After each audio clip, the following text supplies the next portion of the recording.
In 1942, Stalingrad was Russia's third largest city. Over 850,000 civilians resided in the city around the beginning of the Great Patriotic War. It is said that Western military experts predicted the Red Army would fall in less than 2 months. The outcome of the battle would shock the world, and the blood and horror would never be forgotten. Over 40,000 residents were killed in the first air raids. The city burned so brightly that it could be seen as far as 30 miles away at night. By October 1942, the battle had claimed close to 250,000 lives, and the German Sixth Army currently controlled over 90% of the city. However, the Russian army still had control over downtown Stalingrad and the Barricade metalworks.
Brady Miller from Monkey Depot, Mesa, Arizona, out here this year's 2004 Weekend of Heroes. Looks like John and Best of USA and Dragon turned out all the stops, but a lot of people. It's been a good show for us, actually best show ever so far. Hope it'll continue. Another successful year. Thanks for all the hard work. Looking forward to doing it again next year.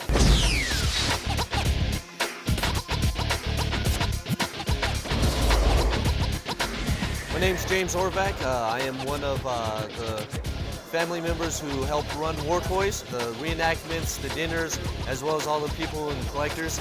This is a very unique way for everybody to get together, enjoy, and have fun. 2 thumbs up, John.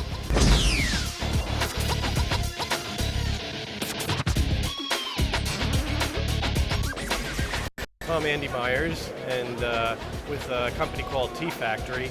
We're an armor modeling club, and we're here with the Weekend of Heroes. A lot of guys here, all the models are here, are from the guys from the club from T Factory. The show's been great, big turnout, and hopefully we get more recruits.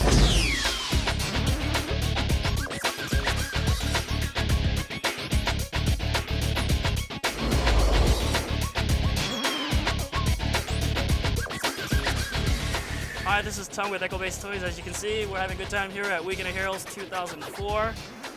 John and Dragon, Weekend of Heroes, Best of USA Marketing, and Dragon. This is a good show. It's been pretty busy for us, and I'm seeing a lot of cool stuff out here. Keep up the good work, John and Dragon.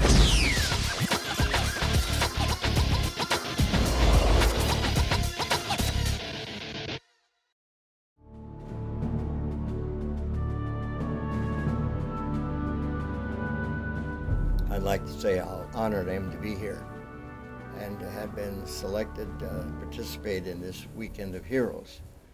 I want to thank the Best of USA Marketing, John Liu, the president, for inviting me, and I certainly want to say a very kind word about our sponsor, Dragons Limited. My participation here was because the evening was featuring, among other things, the bloody Battle of Anzio, and it happened that I did land at the Anzio beachhead, and I was there for a good period of time until I was wounded and eventually evacuated. What I had to say is pretty much written in my book, All the Way to Berlin.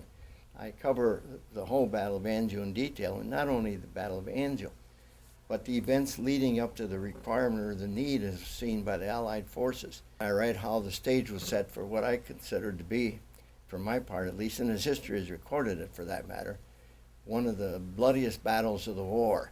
We were in a confined area for almost 5 months, while the enemy occupied the high ground and rained artillery in on us. It was a nightmare, really, for those people who weren't at beachhead. When the Allied forces were able to break out of Anzio and proceed up to Rome, bypassing the Alban Hills and entering Rome on June 5th.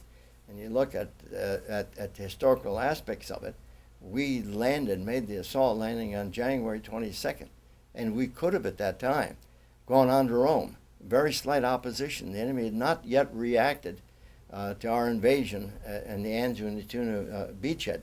We held up, consolidated our position, and then were confined in a perimeter. And for 5 months, some of the bloodiest battle of the war occurred because of the limited space in which to maneuver and the bitter fighting that went on. And I might add, because of the high quality and high caliber of the German troops who participated in Anzio. We're still in the early part of the war, and they had a large part of their forces, their combat experience from previous campaigns. And Mr. Liu, the president of the Best of USA Marketing, said, "You're going to be immortalized." I thought it was somebody who was calling to pull my leg. And my response to him was, well, that's fine, but I'm not dead yet. When I fully understood what was being done here and the precedents for it, and what had taken place before and the people that had appeared here before, it was indeed not only a distinction, but from my point of view, a real honor.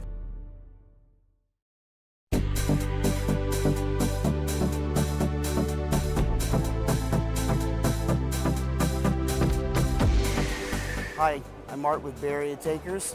We're a 1/6 scale RC tank club, and we do basically World War II. This tank is made by Bevan RC. It's an M4A3 Sherman. It's made out of aluminum. It's 140 pounds. It can climb up to about 35 degrees, goes almost 3 miles an hour. We've been coming to Weekend of Heroes since John originally did it for another company in 2001. It tells about our heritage and our history, which is very important. And I think John Liu's doing a great job in promoting that and sharing it. And this is a piece of history right here.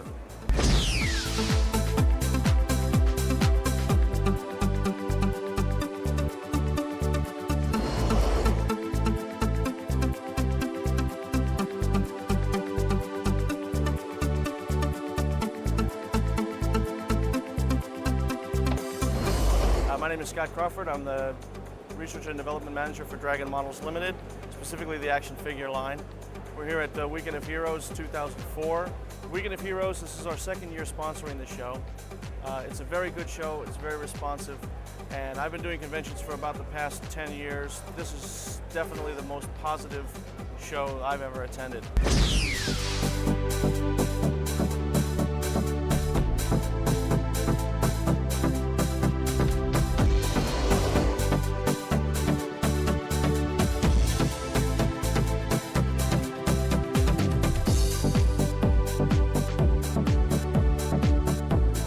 My name is Jim Camarillo, and I'm the chairman of the World War II Research and Preservation Society. We're very fortunate to have the Saving Private Ryan Tiger tank, and we're looking forward into providing the vendors and all of the guests close to as a live of a reenactment battle between the German forces and the Russians. It looks like this is the biggest convention so far, and it's great. Primarily is to give tribute to all the World War II veterans from all sides. I'm very, very happy and excited that we can share this with you.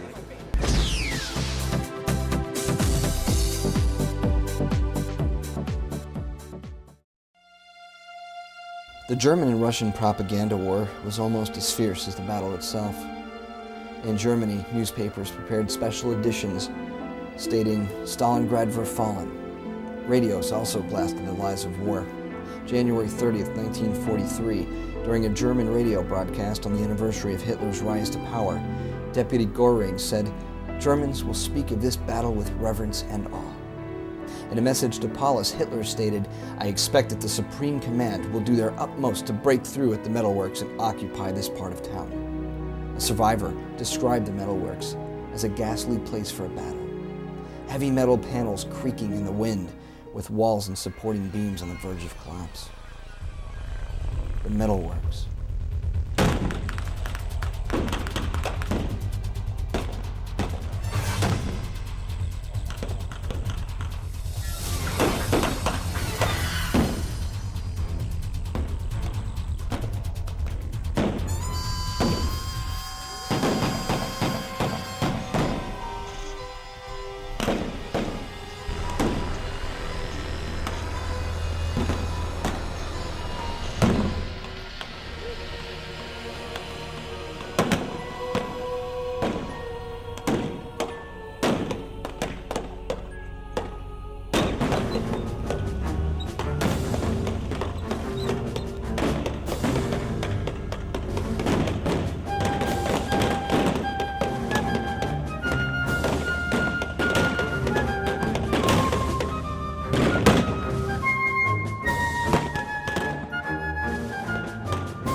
Well, sir, I'd like you to meet Lieutenant Colonel James Magillas, 82nd Airborne. Were you one of those guys that was shooting at me at Angia? I'm trying. Major von Habsburg, How do you do? Prince of Austria, of the von Habsburg family. Yeah, you know, you look in pretty good shape. I exercise a lot. Well, you were better shots than we were because I got hit twice. I must be the better one. You must have been better shots. Whether they knew anything about Nazism or not, I said, didn't make any difference to those soldiers. They were like us. They had their orders and they were doing their job. But I said, let me take you ahead a year from now. Yeah. And I said a year later, in the waning days of the war, the German 21st Army up in the northern part of the country near Ludwigslust past Cologne surrendered to the 82nd Airborne Division, and he came through in reverse order. Because they surrendered, they were facing the Russians. That's right, sure. And I said, when they came through the staff, the general staff, the boots were shined, they were in limousines, their medals were on. I thought, you know, who won the war and who The lost? one was the And I explained all that. But I said, when the soldiers came through, finally, and the war was over, I said, it was a scraggly, sorry lot. They were defeated. They were young kids, not old enough to shave. They're older people, gray beards. I said, their clothes are tattered. They were poorly kept. I said, in some cases, their feet were sticking out of their shoes and they were wrapped with rags. I said, that told me the true nature of war, where the suffering, the dying takes place. I had nothing but summer uniform when I got into Stalingrad. I was freezing. Summer uniform. That's the way we were when we went to the Battle of the Bulge. Summer uniform. You're about my age, aren't you? I'm older than you. You're a kid. Not a trouble. When were you with? Come back here. 26 Panzer. 26 Panzer. 26. Can we take him out back? First thing, he's got his rifle. If he's got a rifle, forget it. Oh, He's got gun and boots on the I way. wouldn't go any place with you. By the way, I find this was a long time ago. Did we win or did we lose? Yes, you were there. Yes. Devils in baggy pants. You got the idea. Somebody didn't care for you. I joined the Army in 1940 when I was 18, 19 years old. Went to OCS, became a lieutenant. Walked into France in 1940 and Poland afterwards. I walked into Stalingrad with my summer uniform and it was cold, ice cold. I got out of Stalingrad and then they assigned me to the 26th Panzer Division, Italy. I happened to meet Field Marshal Rommel at the time. That was in '44.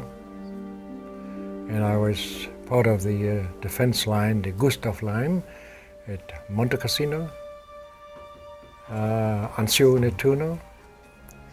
And then I got wounded for the 6th time and flown out to Germany and taken prisoner on a Danube River in April 1945, just a week before the war ended. When I told to John at the time when I came in here, we were amazed to find so many things that brought back memories of the Second World War. The show is just outstanding. It's beautiful.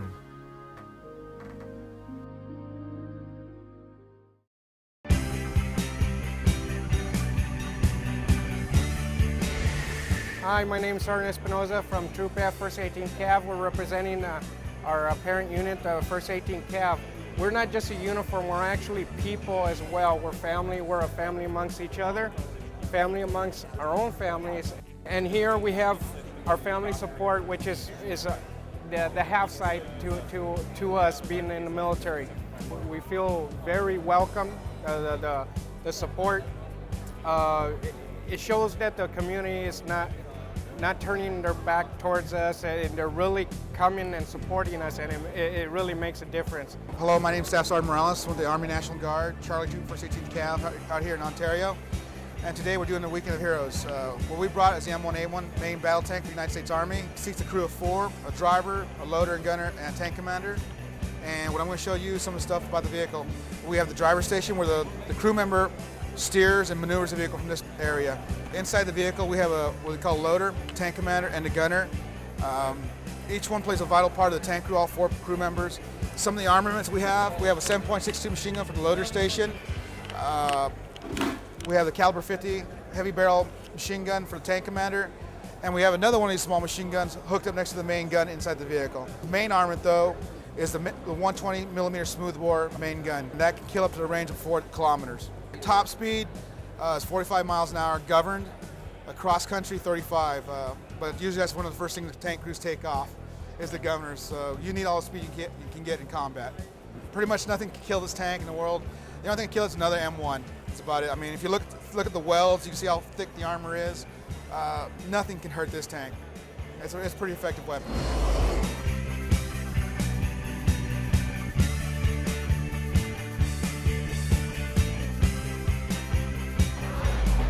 My name's Captain Jay De La Rosa. I'm the Public Affairs Officer for the 15th Marine Expeditionary Unit stationed out at Camp Pendleton, California. And it's kind of important to come out here, represent not only the Marine Corps, but our unit, and talk about some of the contributions that we've given to our nation within the past few years, seeing that the 15th Marine Expeditionary Unit has been in both Afghanistan and Iraq, and soon to go back sometime this year.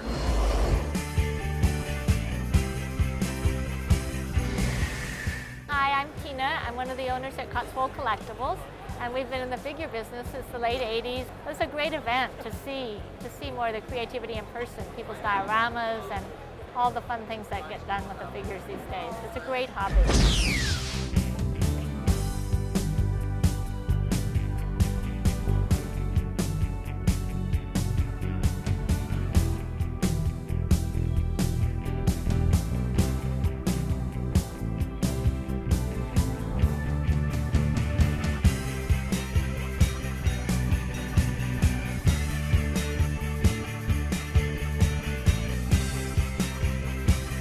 I think the show is very important because it gives people a little bit of knowledge of some of the things that went on, the skills that these people have in making these toys and models and things.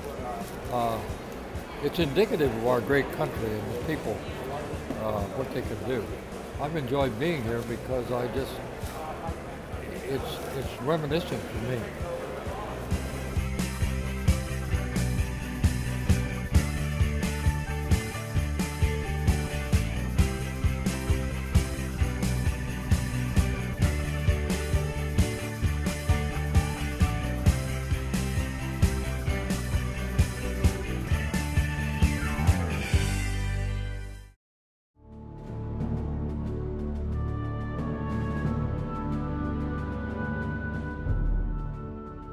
Major von Habsburg.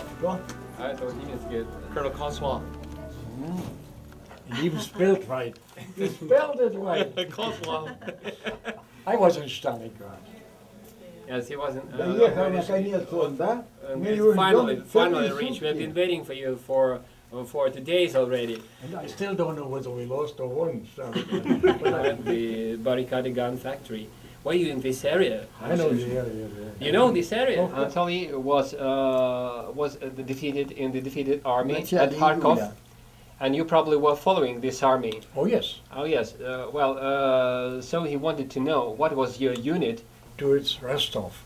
I was with the 298th Infantry Division, but always as a combat engineer, not an infantryman. Yes, we went from Taganrog. Taganrog, you know Taganrog.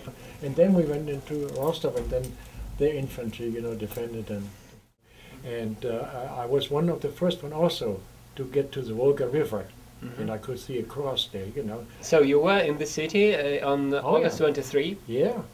And he was in Stalingrad at that exact time. Yeah.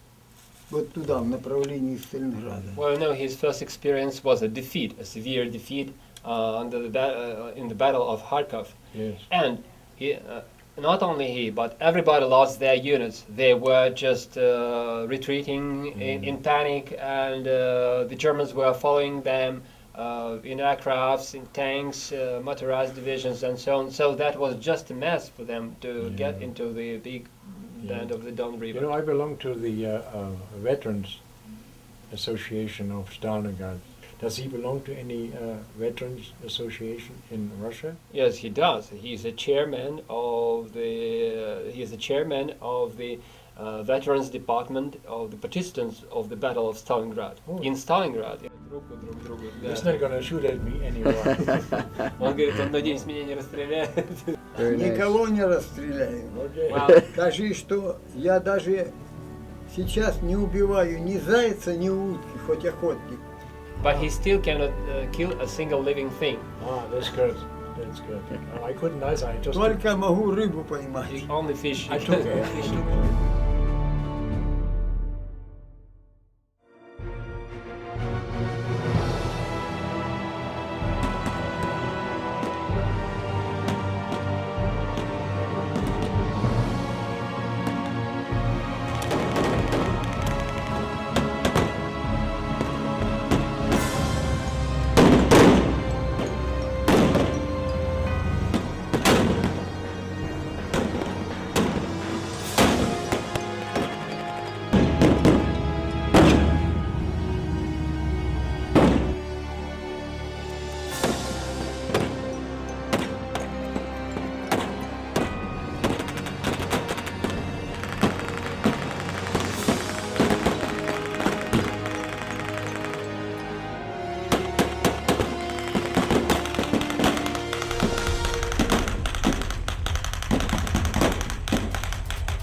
On February 1st, 1943, 6 months after the battle began, the Soviets announced that the German Sixth Army had surrendered.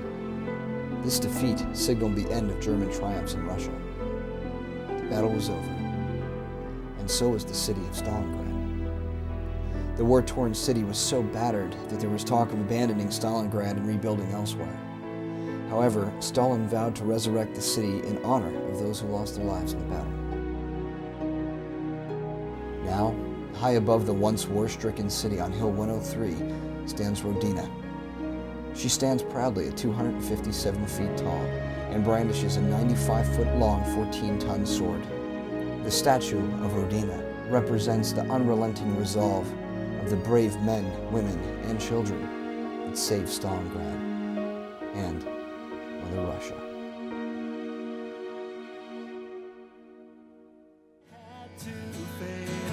Everybody wants to rule the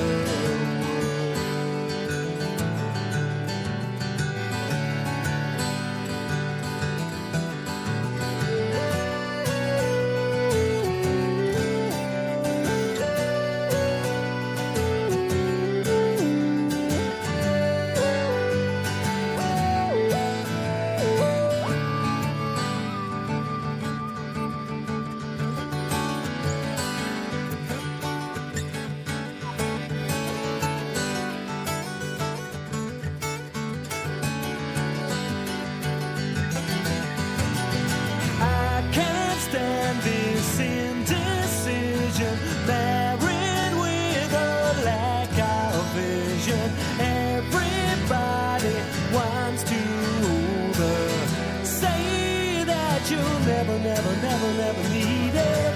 One headline, why believe it? Everybody wants to rule the.